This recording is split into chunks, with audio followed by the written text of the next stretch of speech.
মাটির চুলায় রান্না করতে আমার কিন্তু খারাপ লাগে না, ভালোই লাগে। আপনাদের কেমন লাগে জানি না। হ্যালো এভরিওয়ান, কেমন আছেন সবাই? আশা করি ভালো আছেন। আমি আলহামদুলিল্লাহ ভালো আছি।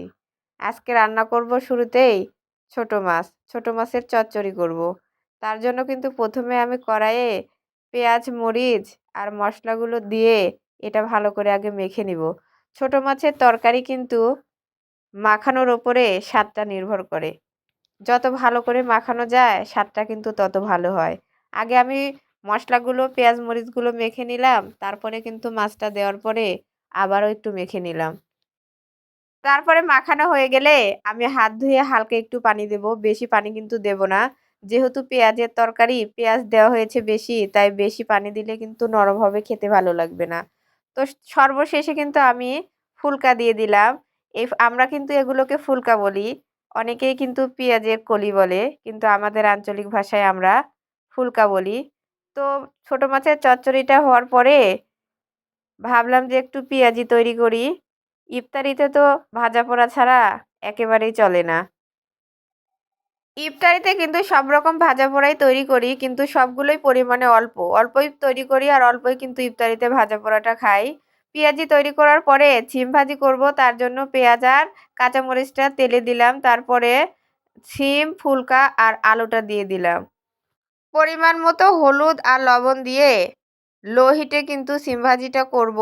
তাড়াহুড়ো করে হাই হিটে সিম ভাজিটা করলে এটা কিন্তু খেতে ভালো লাগবে না। আর আমরা যে কোনো ভাজি একটু নরম নরম খেতে পছন্দ করি। শক্ত ভাজি খেতে আমাদের বাসায় কেউ পছন্দ করে না। সর্বশেষে মাংস দিয়ে একটু পোলাও রান্না করব। তার জন্য পরিমাণ মতো সব রকম মশলাপাতি, কাঁচামরিচ, রসুন, পেঁয়াজ, তেজপাতা, এলাচ, দারচিনি সবগুলোই কিন্তু পরিমাণ মতো দিয়ে দিয়েছিলাম। তারপরে কিন্তু চালটা একটু ভালো করে ভেজে নেব। চাউল ভালোভাবে এদিকে ভেজে নিচ্ছিলাম, কিন্তু এর মাঝে কিন্তু আমি মাংসটাও কিন্তু এর মাঝে আমি কষিয়ে নিয়েছিলাম। এই কষানো মাংসটা কিন্তু আমি একটু দেরিতে পোলাওয়ের মধ্যে দিয়ে দিব।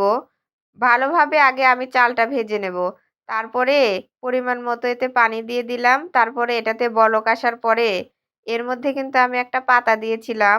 এই পাতাটা আপনারা দেন কিনা জানি না, কিন্তু আমাদের এদিকে কিন্তু দেয়। এইটাকে আমরা পোলাওয়ের পাতাই বলি।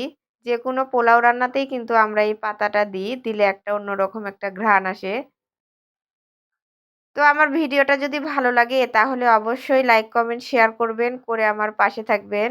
এতক্ষণ ভিডিওটার সাথে থাকার জন্য অসংখ্য ধন্যবাদ। আসসালামু আলাইকুম।